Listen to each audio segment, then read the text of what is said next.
welcome back to Trilicus. I'm Wayne, and if this is your first time, then thank you very much for stopping by to watch this video.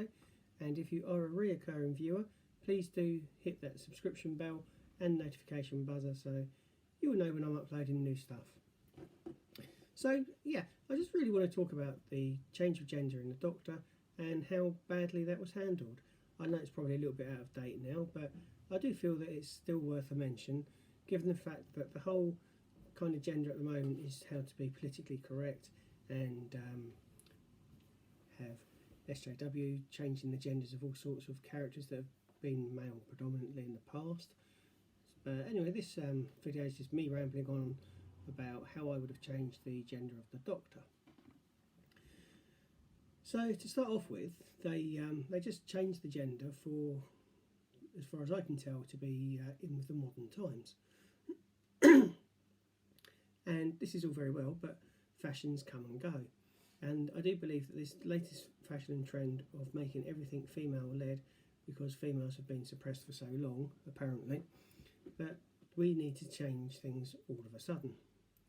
But there are ways and means of doing things, and the way that they handled the Doctor in particular, I think, was just really dumped upon. No one gave it any thought, no one gave any consideration to the true fans.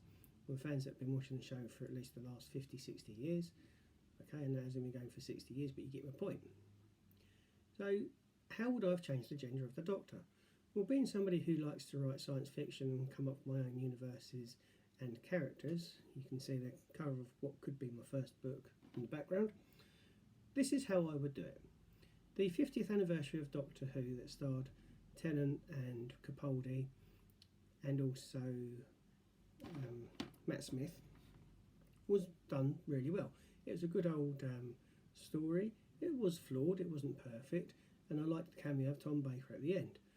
How that set that up, that Gallifrey hadn't been destroyed but was indeed hiding, could have then had a ripple effect. And this is how I would have changed the gender of the Doctor. The three Doctors that I just spoke about saved Gallifrey from a period in time when theoretically it should have been destroyed.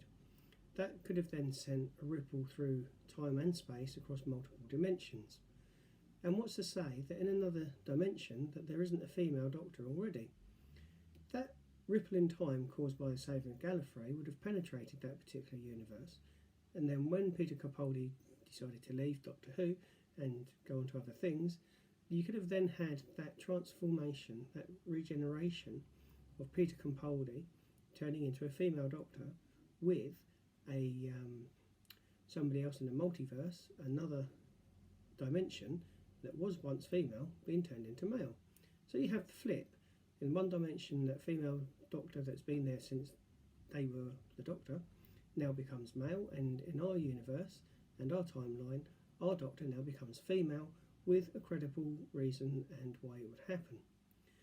For me, if you're just going to turn Doctor from one gender to another, there needs to be some explanation behind it, because don't forget, when Doctor Who first or second time round came with Christopher Ecclestone, Gallifrey was lost. He was the only one. He was the last of his kind.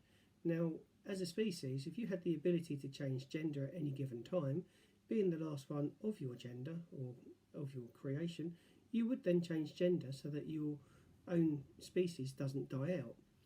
That makes sense.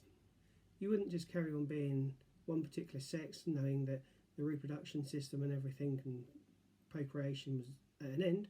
You'd change. And that's where I think they let us down with Doctor Who. For so long, he was the only one of his kind, and now we find out he had the ability to change into the opposite sex and then procreate. It doesn't happen, does it really? So yeah, that's essentially how I would have done it.